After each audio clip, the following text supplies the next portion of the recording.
Assalamualaikum warahmatullahi wabarakatuh. Selamat datang di channel Ane Mardianto 999. Jangan lupa subscribe dan klik lonceng notifikasinya untuk mendapatkan update video terbaru. Dan bila bermanfaat, jangan lupa share ke teman-teman yang lain. Selamat menonton. Jangan corona keinjak cecak aja, kalau udah ada mati. Betul. Tapi kalau belum ajal, coronanya ditelan sekali kagak bakalan mati. Pernah umat Islam sadar al-darud dan an-nafi itu hanya Allah. Dari aparat, pejabat, bahkan ulama rela meninggalkan agama, rela meninggalkan syariat demi dunia. Betul. Sebelum dia jadi pejabat, dia mengharamkan yang halal, menghalalkan yang halal. Tapi begitu dia sudah menjadi pejabat, yang halal dia haramkan, yang haram dia halalkan.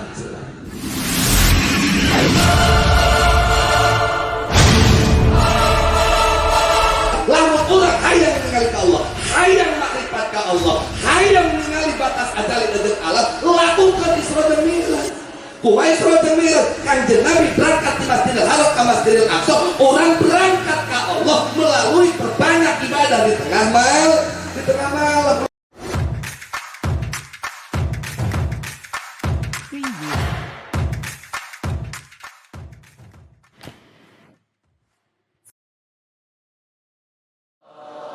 Rasulullah mengajak umat ke jalan Allah. Rasulullah mengatakan, "Hai minuman keras itu tinggalkan, hai perzinahan itu tinggalkan, hai korupsi itu tinggalkan, pembunuhan itu tinggalkan." Bukannya diterima itu Rasulullah, justru malah liusbituka ailiyuqayyiduka. Rasulullah malah dikriminalisasi, dianggap penjahat. Andaikan saat ini zaman seperti ini hampir kembali kepada zaman jahiliyah, ada habaib tampil, ada kiai tampil, hai para penguasa, rakyatmu banyak yang menderita, banyak yang tidak punya rumah, banyak yang tidak punya pekerjaan. Hentikan korupsi, mencuri uang rakyat. Justru itu habaib dan kiai yang diancam. Betul apa betul? Masyarakat biasa yang mencuri kambing, yang mencuri kerbau, yang mencuri motor, habis digebukin, dijebloskan ke dalam penjara. Betul. Tapi para penguasa yang mencuri miliaran bahkan triliunan, enak-enakan dalam jabatannya. Ada enggak? Saya mau tanya, kalau kehidupan seperti itu gila apa tidak? Kalau ada penguasa menikmati seperti itu, sehat apa sakit? Kalau bahasa Banten, tolol tanda, goblok tanda. Apabila ada ustaz berteriak lantang, hentikan korupsi, masyarakat banyak yang menderita, masyarakat yang butuh dengan kesehatan, hentikan korupsi, malah diabaikan. Malah yang kritik-kritik seperti itu diancam, dijebloskan ke dalam penjara. Rasulullah pun sama dulu, saudaraku, sama dulu 15 abad yang lalu seperti itu.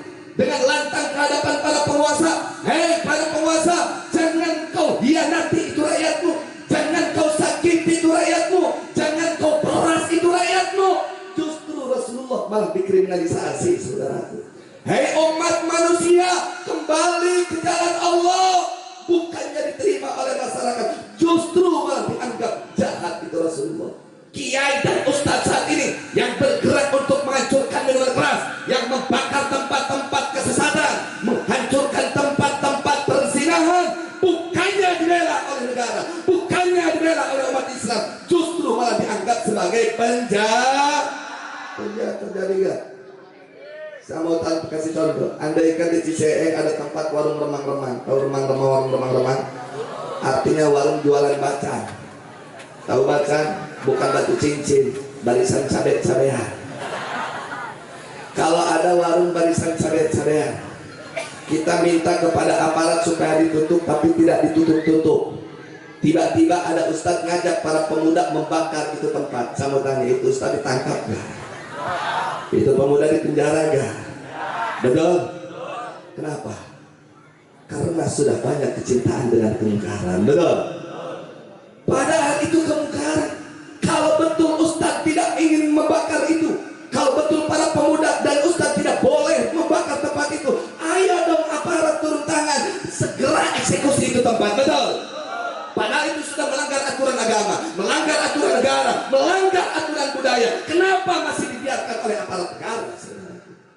Begitu masyarakat yang sadar menghancurkan tempat itu, justru masyarakat yang dianggap penjahat. Terjadi gak di Indonesia? Terjadi gak di Indonesia? Terjadi di Indonesia. Bahkan ayat tulukan Rasulullah menyampaikan kebenaran, menyampaikan risalah yang tuluka.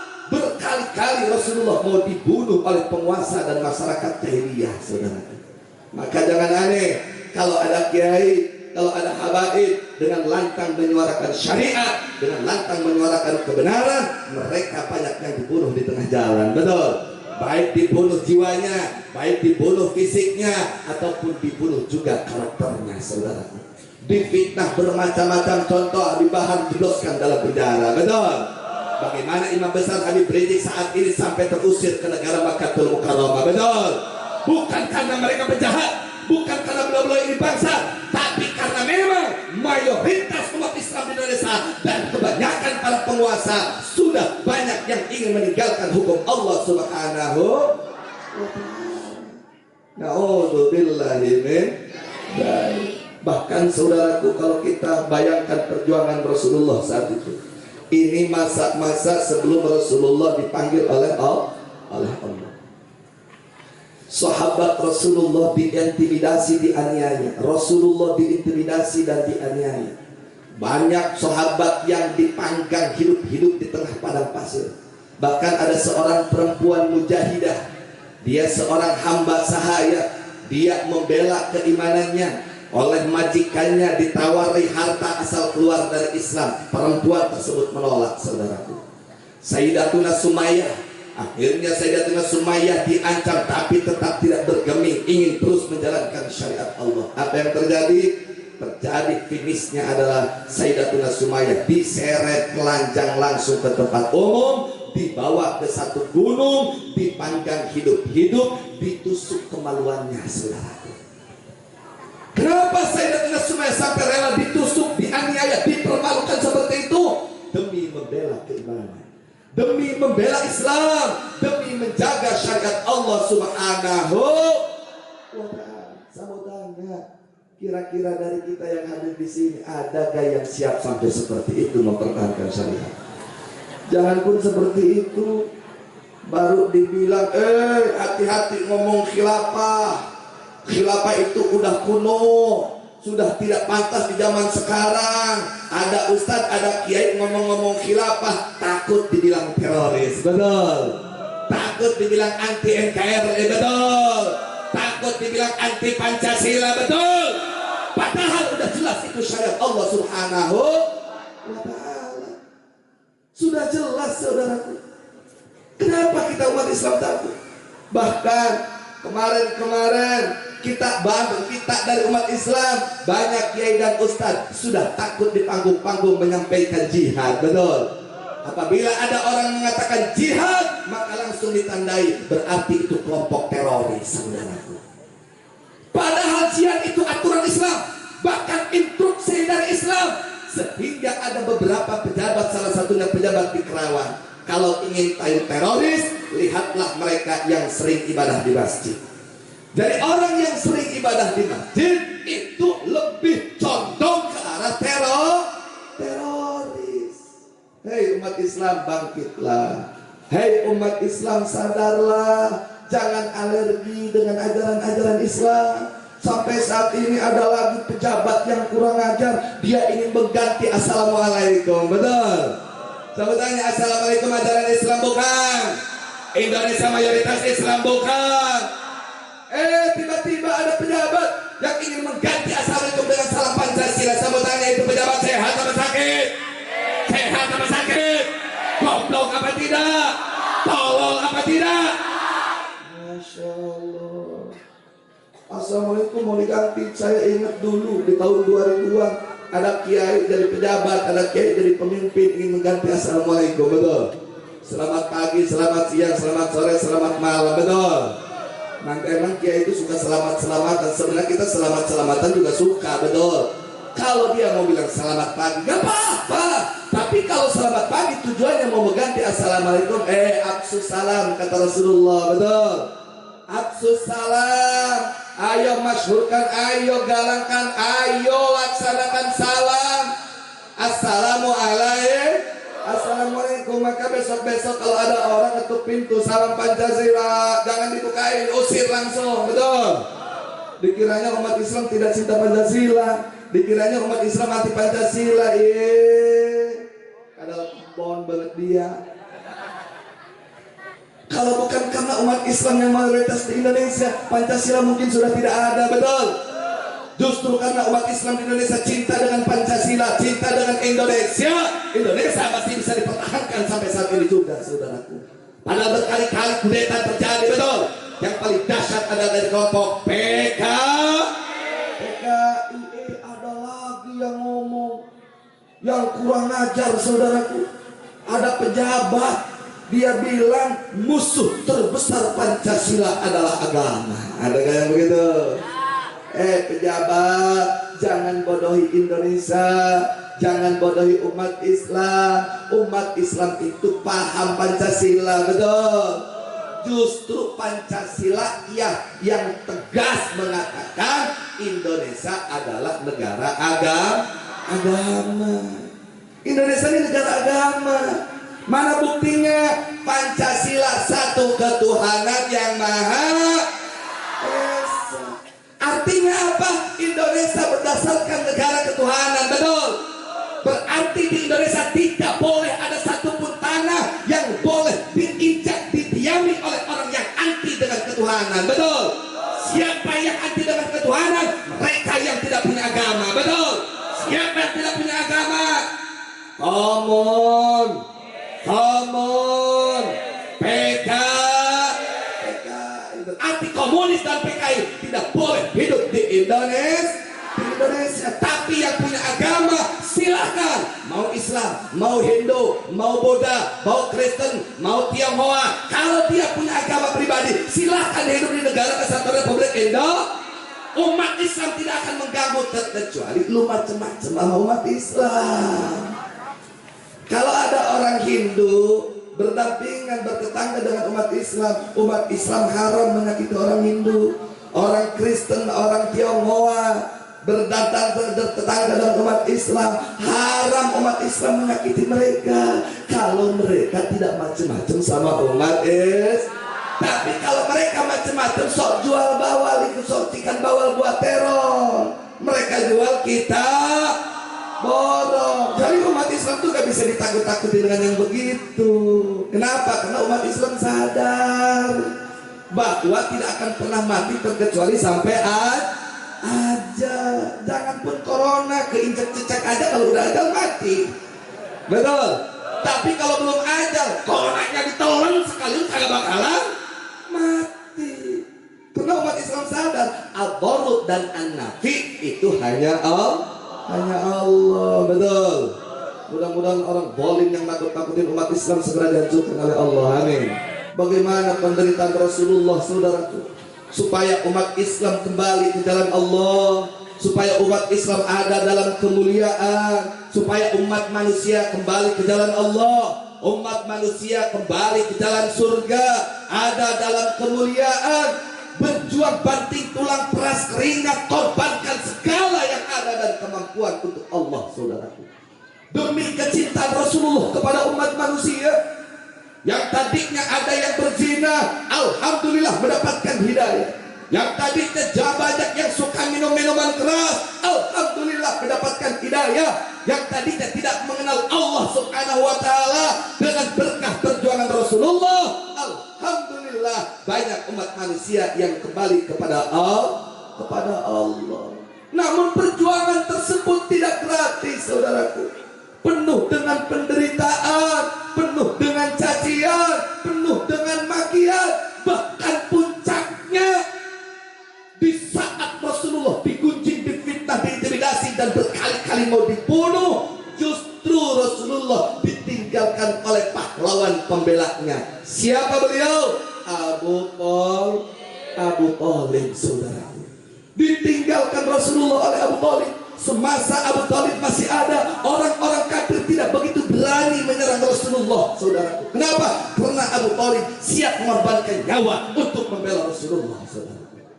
Akhirnya Abu Thalib meninggal. Di saat Abu Thalib meninggal, justru orang kafir, orang munafik tepuk tangan. Di situ menjadikan momen bagaimana Rasulullah dan sahabat dihina, diintimidasi, dianiaya, bahkan sampai dibunuh, saudaraku. Di saat kesedihan semacam itu terjadi, malah diblokade, saudaraku, itu Rasulullah. Umat Islam tidak disuplai makanan, umat Islam tidak boleh jual beli. Akhirnya krisis kelaparan terjadi di tengah-tengah umat Islam. Seluruh harta istri tercinta Khadijatul Kubra dikeluarkan, diinfakkan untuk umat Islam. Tidak lama kemudian, setelah begitu menderitanya Rasulullah, istri tercinta dipanggil oleh Allah, saudaraku. Bayangkan kita, saudaraku, ada seorang suami walaupun suka nyakitin istri, di saat istrinya meninggal pasti dia menangis, betul. Walaupun suka nyakitin istri. Ibu di sini ada gak yang suka disakitin sama suaminya? Ada gak suami yang suka nyakitin ibu? Ada gak? Mudah-mudahan suaminya dapat taufik hidayah, amin. Dan ibunya juga dapat taufik hidayah, amin. Ya Rabbal alamin. Sehingga saat sedih-sedihnya Rasulullah, itu tahun disebut tahun hazan, betul. Tahun kesedih, tahun kesedihan. Disitulah Allah bertindak. Saat itu yang terjadi kepada Rasulullah, Allah tidak membiarkan kekasihnya. Rasulullah tidak dibiarkan menderita, Rasulullah tidak dibiarkan teraniaya. Akhirnya Rasulullah diisrakan dari Masjidil Haram ke Masjidil Aqsa. Dan di saat Isra, transit Rasulullah salah satunya di tempat, yaitu tempat yang kita kenal, Baitul Tayyib, Baladun Tayyibah, yaitu Madinah Al-Munawwarah. Ya Allah, semua yang hadir di tempat ini semoga diberikan nasib ziarah haji dan umrah ke Makkah dan Madinah, amin ya Rabbal. Walau saat ini ditutup karena takut corona, insya Allah tidak akan lama lagi dibuka oleh Allah Subhanahu wa Ta'ala. Saudaraku yang ingin saya sampaikan, di saat Rasulullah melaksanakan Isra dari Masjidil Haram ke Masjidil Aqsa, di tengah-tengah perjalanan, tujuannya itu apa? Allah mengisrakan Rasulullah. Rasulullah dipanggil oleh Allah, tujuannya apa? Karena gak mungkin seorang hamba dipanggil oleh Allah kalau tidak punya tujuan, betul? Contoh kecil, Pak RT dipanggil ke istana oleh presiden, gak mungkin kalau gak ada tujuan, betul?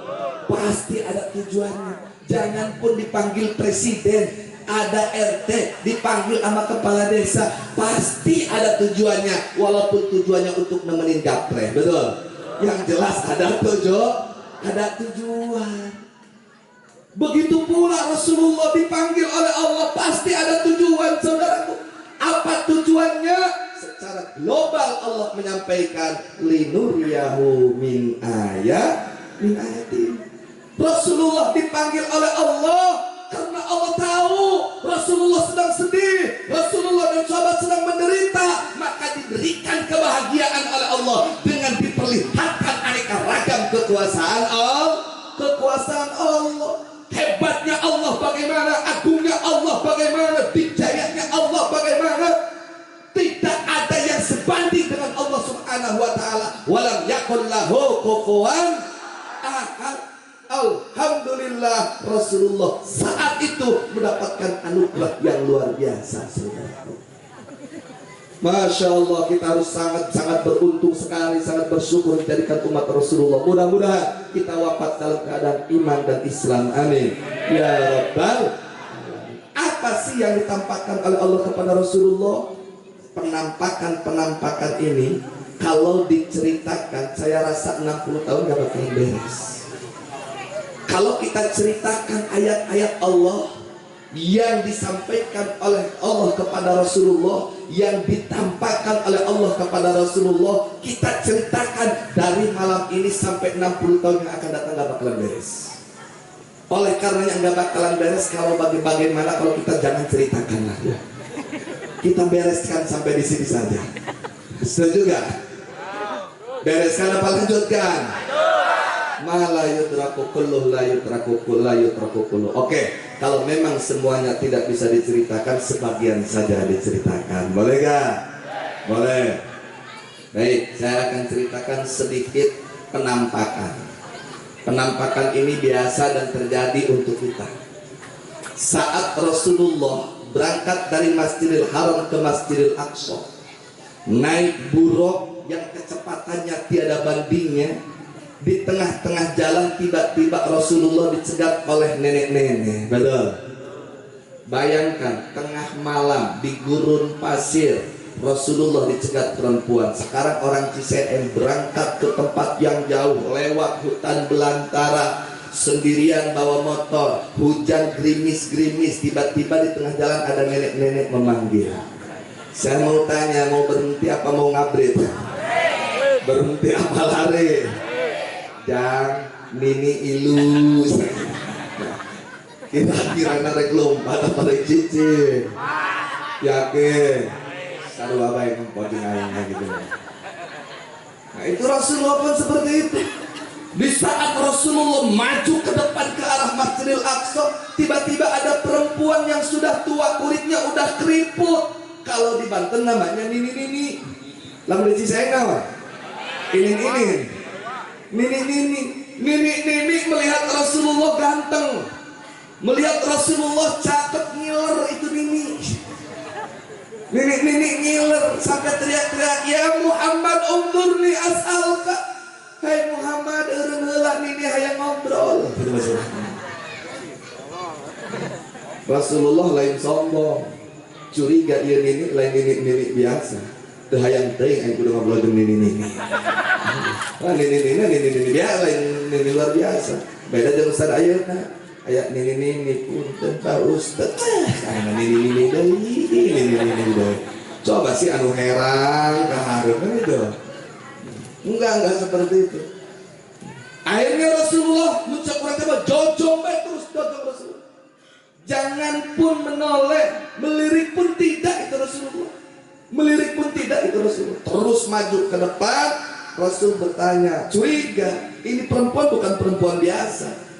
Ya Jibril, hei Jibril, siapa itu nenek-nenek tadi? Kok dia dengan lantang sekali berani memanggilku, ingin ngobrol dengan aku? Siapa itu nenek-nenek? Alhamdulillah Rasulullah dijaga ku Allah. Jibril menjawab, tilka dunya. Hei Muhammad, itu adalah nenek-nenek, itu adalah gambaran dunia. Andaikan Rasulullah saat itu, saat dipanggil oleh nenek-nenek, menengok kepada nenek-nenek, niscaya umatnya akan meninggalkan agama demi mencari dunia. Cek urang Banten mah cacak Rasulullah teu ngalieu ka nini-nini. Umatna geus model kieu kana dunia, bener teu? Komo lamun ngalieu kana dunia. Coba kita renungi, coba kita resapi saat ini.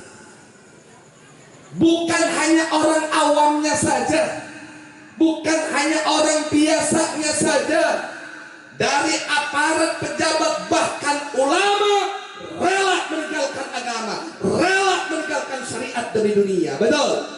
Sebelum dia jadi pejabat, dia mengharamkan yang haram, menghalalkan yang halal. Tapi begitu dia sudah menjadi pejabat, yang halal dia haramkan, yang haram dia halalkan. Sejarah, bupati, gubernur, menteri, presiden, maling duit rakyat miliaran dibelaan. Bener gak? Kieu pan ki parumah mang menangkeun kanu maling, lain mang menangkeun kanu maling lain. Karunya ka pamuda, maling eta ku hayang, bener? Maling eta ku lapar, nepikeun ka maling motor. Geus maling motor kapangi keluarga rek dibeuleuh. Kanyahoan ku polisi, dicopot ku polisi, dijotosan. Geus dijotosan eta pamuda dibawa ka penjara. Disusulkeun surat ka indung bapana titah ditebus, bener gak? Kebon dijual, sawah dijual, gara-gara maling. Bara duit sih harga motor. Bara duit harga motor. Paling keur dijualna eta motor bodong 15 juta, anggaplah 15 juta, bener. Ataupun maling motor lu 30 juta misalnya. masyarakat leutik, masyarakat biasa nu kalaparan maling motor kateawan digebugan geus di penjara, dipermak, bahkan anu dibeuleum. Tapi pejabat anu maling miliaran, pejabat anu maling triliunan, kunaon teu digebugan eta ku aparat kunaon? Lamun anu maling motor digebugan, tolong aparat bupati nu maling duit masyarakat gantung ku bapak. Ulah ai masyarakat leutik anu lapar maling beak dikekeut, ai pejabat maling kakala dibela, didemo ke ku masyarakat kakalah dijodongkeun bae. Lain kula ngabelaan kanu maling motor, lain ngan kula ku coba tegakkeun keadilan. Masyarakat nu maling gebugan hop teuing, ai kudu kitu mah hop teuing. Ngan coba pejabat anu maling duit masyarakat yeuh nu miliaran nu triliunan gantung. Nah soal mata kudu digantung, pan masyarakat mah maling nak kuleungeun, makana elos dipotong leungeunna. Ai pejabat mah pan maling nak ku otak, bener teu? Makana potong otakna. Itu. Wah kejam tamarek meh, lain rek mehan rek motongkeun huluna doang. Ai eta mah geus potong rek hirup elos, rek bae elos, bener teu? Nu penting potong huluna. Da urusan pae mah lain urusan urang, urusan Allah. Coba sing karunya ka masyarakat anu leutik. Lain kula ngeloskeun maling. Kenapa itu terjadi? Karena kezaliman merajalela. Kieu amat. Can kiamat mah kakarge kieu amat. Kiai ngabejakeun bener dianggap teroris. Santri, masyarakat, laskar ngaduruk tempat minuman keras, ngaduruk tempat jablay dianggap anti Bhinneka Tunggal Ika. Betul. Tapi mereka pengedar narkoba yang merusak masyarakat dan bangsa. Mereka menjual minuman keras, merusak masyarakat dan bangsa, malah dibiarkan dan dibela. Betul. Sebenarnya teroris eta nu mana? Penjahat eta nu mana? Kieu aman. Mudah-mudahan urang make taufik hidayah ti Allah Subhanahu wa taala. Amin. Ya rabbal alamin. Ini perlu ditafakuri saudaraku. Urang teh geus di detik-detik terakhir tereh kiamat. Tanda-tandanya banyak sekali saudaraku. Namun bukan saya tidak ingin menyampaikan lebih banyak, namun waktu sudah sejam. Kira-kira masih siap ngaji? Masih siap lanjut? Bapak-bapaknya masyarakatnya siap pulang? Iya can siap nih. Asal ngomong kenceng poe, ngalung tertipes. Masya Allah, kieu aman. Jauh-jauh kami undang. Nggak langsung singkat beres. Sampailah Rasulullah ke Masjidil Aqsa. Di Masjidil Aqsa Rasulullah langsung berangkat ke langit pertama, 2, 3, 4, 5, 6, 7 aras kursi rab sidratil muntaha. Di sidratil muntaha ada ruangan, yang mana ruangan itu disebut dengan mustawa. Rasulullah masuk ke mustawa, malaikat Jibril mundur karena tidak kuat masuk ke arena mustawa. Begitu Rasulullah masuk ke mustawa, disitulah Rasulullah langsung melihat Allah Subhanahu wa ta'ala. Rasulullah melihat Allah, Allah melihat Rasulullah.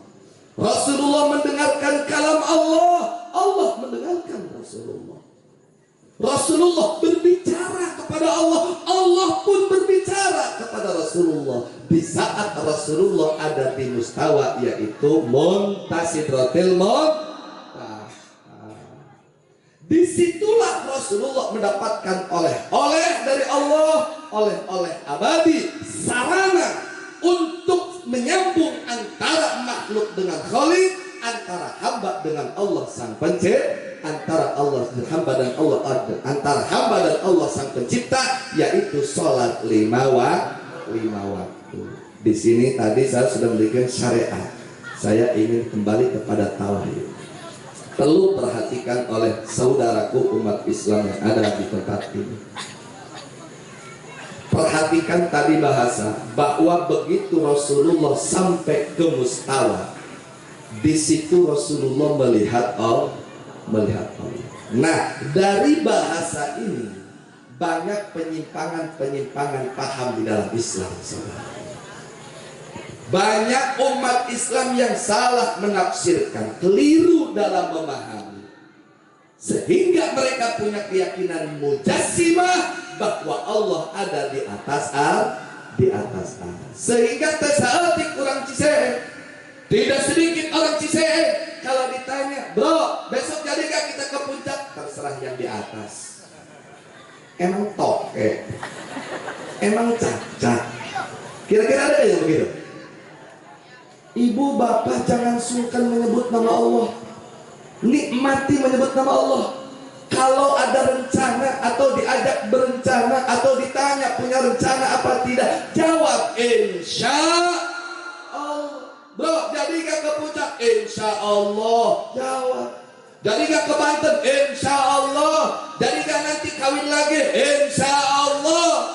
Jangan sombong, jangan mentang-mentang orang kota. Terserah yang di atas. Emang cacat apa? Sehingga banyak yang punya keyakinan bahwa Allah di atas aras. Ibu bapak perhatikan sekali lagi, hilangkan keyakinan bahwa zat Allah di atas aras. Ahlus sunnah wal jamaah punya keyakinan Allahu munazzahun anis zaman wal makan. Allah suci daripada ruang dan waktu. Betul? Kalau ada tempat itu makhluk, kalau ada masa itu makhluk. Allah tidak ada tempatnya, Allah tidak ada masanya, saudara. Tapi di Parukan tadi sudah jelas mengatakan, begitu Rasulullah sampai ke Muntaha, ke Sidratil Muntaha, masuk ke mustawa, di situ Rasulullah melihat Allah. Berarti Allah ada di mustawa. Tidak berarti yang di mustawa adalah Rasulullah. Begitu Rasulullah sampai ke mustawa, Rasulullah melihat Allah. Begitu Rasulullah sampai di atas aras, Rasulullah melihat Allah. Bukan Allah di atas aras, Rasulullah yang ada di atas aras. Perhatikan sekali lagi, Rasulullah melihat Allah di saat Rasulullah ada di atas aras. Bukan Allah di atas aras, bukan. Tapi Rasulullah yang ada di atas aras. Waduh, Ki Faru, kalau begitu susah dimengerti. Balak dia mah tengah-tengah ini. Tapi kan Rasulullah betul melihat Allah waktu Rasulullah betul. Berarti Rasulullah berarti Allah di mustawa? Tidak. Contohnya gimana? Contohnya begitu kula naik ke luhur panggung, kula ningali jamaah. Lu di luhur panggung teh kula lain jamaah. Contoh tiga. Begitu sim abdi saya naik ke atas panggung, saya melihat ibu-ibu. Saya yang di atas panggung, bukan ibu. Paham? Oh baik, kalau begitu Rasulullah di mustawa. Terus Allah di mana? Bukan di mustawa. Di mana? Ya di azali. Waduh, azali di mana? Di luar alam. Alam di mana? Di luar azali. Azali di mana? Di luar alam. Liar sih hanya. Tapi insya Allah bakal gampang. Ada batasnya nggak ada. Kumaha teh angkeun sia. Makanya kula nggak balik kata. Nah saudara kula mau menjelaskan kalau kira-kira hiji kula nanti ngerti karena jahil, kedua karena tenaga lebih bedakan kakak liur. Ulah mun hayang nyaho batas alam jeung ajali ibu bapak lamun abdi ngabejakeun ka urang Bogor batas Cipanas teh jeung Bogor kira-kira lain ngarti kakak utah. Ulah kudu alam jeung ajali anu rarese Bogor jeung Langkas. Kita urang mana? Urang Langkas. Kecamatan Lebak Kedau dekat ka Cipanas kalewatan. Lain Cipanas ngabatas Gasing atuh ka di Bogor. Ai perbatasan Bogor jeung Langkas eta kumaha ieu urang Cisehe. Perbatasan Bogor jeung Langkas eta lamun ke arah Gasing ke arah Langkas mangih gapura gambar gapura menara 2 bola 7 belah kenca. Tah eta dina gapura eta aya nu melengkung. Mungkin dia selamat datang di Provinsi Banten. Tak halakna ieu belah di mah aya kokotokan, tak aya batuan. Mungkin belah dia mah eueuhan tanah doang. Aya warung tukang jualan kadu, belah dituna eta kebon sawit. Tah belah dia aya warung jualan aqua, nu jualan sangu. Kira-kira kaharti apa henteu? Ada cekurang Bogor biasana perbatasan Bogor Tangerang ge kitu dah, cenah bener dah. Tungtung masalah penafsir. Salah penafsiran. Hayung kumaha hayang nyaho, babari hayung ieu jeung aing ka ditu. Datang ke perbatasan ditu aku kula. Tah deuleukeun ku sia tulis ku sia mana bedana. Paham teu? Urang ge lamun hayang nyebut hayang nyaho kana batas alam mana asal mana alam mana azali atuh diangkeun ka ditu. He pan ulang marai nabi contoh kanjeng nabi. Nabi di aznabi ningali ke Allah di azali waktu kanjeng Nabi di mustawa dengan cara syarat tua salah satunya Isra dan Mi'raj. Lamun urang hayang ningali ke Allah, hayang makrifat ke Allah, hayang ningali batas azali jeung alam, lakukan Isra dan Mi'raj. Kumaha Isra dan Mi'raj? Kanjeng Nabi berangkat di Masjidil Haram ke Masjidil Aqsa, orang berangkat ke Allah melalui perbanyak ibadah di tengah malam pula gelap lah beda nonton bola. Perbanyak ibadah tengah malam, sholat sunnah, puasa, sholat sunnah, tahajud, sholat witir, wirid, baca Quran, baca sholat, terbanyak di tengah malam. Setelah itu mi'raj ke Allah. Mi'raj ke Allah, naik ke langit kumaha pakai ke zikir mun alusna wa jamaah rek qadiriyah ke rek nasabandiyah ke rek satariyah ke rek tijariyah ke qadiriyah nasabandiyah ke pokoknya itu penting mi'raj ke Allah. Ka Allah kata mantap dina hate lama soda Allah kakarak dina asal qul huwallahu ahad Allahus samad. Dibawa ku Allah urang geus kitu mah ditampakeun ku Allah. Makana loba para wali anu makrifat ka Allah mana alam nyahoeun mana azali. Lain urang dak ceuk paru ge urang kudu Isra di ulah lempangan hayo muteran kulah batur. Lain Isra gitu mah serok ngaranna bener ya. Masyaallah. Hari nah jadi kumaha cara natina penting ieu kesimpulanana di situasi saat ini di zaman saat ini kemungkaran merajalela yuk kembali kepada syariat Allah. Berat ataupun ringan gak ada urusan, paham ataupun belum gak ada urusan, suka ataupun tidak gak ada urusan, selama itu syariat Allah, selama itu syariat Allah terima dengan senang hati. Betul. Nah itu sebagai umat Islam. Jadi pertama kita sebagai orang Islam itu harus beriman, yakinkan tiada ilah selain Allah, yakinkan tiada Tuhan selain Allah, yakinkan hanya Allah sebagai Tuhan. Itu namanya iman. Secara global langsung iman itu adalah percaya kepada apapun yang disampaikan oleh Nabi Muhammad. Apapun bentuknya, apapun jenisnya, kalau itu disampaikan oleh Nabi Muhammad, yakini dan percayai, itu namanya iman. Setelah iman, ayo eksekusi keyakinan kita tuh. Jangan hanya sebatas percaya, jangan hanya sebatas yakin, eksekusi itu keyakinan dengan cara Islam. Al-inqiyadu bima ja'a bin Nabi. Salat perintah Nabi Muhammad dari Allah, percaya itu salat perintah Nabi Muhammad dari Allah, laksanakan itu salat. Kata Nabi Muhammad tiada Tuhan selain Allah, yakini itu tiada Tuhan selain Allah, dan buktikan apapun yang kita lakukan tiada maksud terkecuali hanya untuk Allah. Laksanakan. Kata Nabi Muhammad, tinggalkan hukum jahiliyah. Ayo kita tinggalkan, walaupun kita senang dalam hukum jahiliyah, walaupun dalam hukum jahiliyah kita mendapatkan materi yang banyak, tapi kalau itu dilarang oleh Islam, tinggalkan. Itu namanya Islam, dan itu yang diperintah oleh Allah. Ya ayyuhalladzina amanu ittaqullaha haqqa tuqatih wa la tamutunna illa wa antum muslimun. Kita diperintah oleh Allah mati bukan hanya dalam iman, tetapi mati harus dalam Islam. La tamutunna illa wa antum muslimun. Kita tidak boleh meninggalkan dunia yang parah ini terkecuali dalam rangka, dalam kondisi kita taat kepada Allah Subhanahu wa ta'ala. Setelah kita iman, terus naik ke Islam. Islam. Setelah kita Islam, baru naik ke ihsan. Apa itu ihsan? Pertama, yakinkan di saat kita menjalani roda kehidupan ini bahwa kita selalu melihat Allah Subhanahu wa taala dan Allah selalu melihat kita. Ngacung di dia harus ningali Allah. Keluar guru. Ayo. Unggal detik, unggal waktu, unggal napas ningali ke Allah. Lain eling ningali ke Allah. Misalnya sendiri dia. Nah itu ihsan yang seharusnya. Kita harus sampai seperti itu. Namun Allah tahu, karena Allah yang menciptakan kita. Rasulullah tahu, karena Rasulullah diberitahu oleh Allah bahwa kita ini lemah, betul. Untuk sampai derajat selalu melihat Allah, kita belum mampu. Mungkin ada yang sudah mampu, tapi kita khususnya saya belum mampu. Maka kata Rasulullah, minimal kalau memang kalian belum bisa selalu melihat Allah, minimal tanamkan keyakinan di dalam hati bahwa Allah selalu melihat kalian walaupun kalian tidak melihat Allah.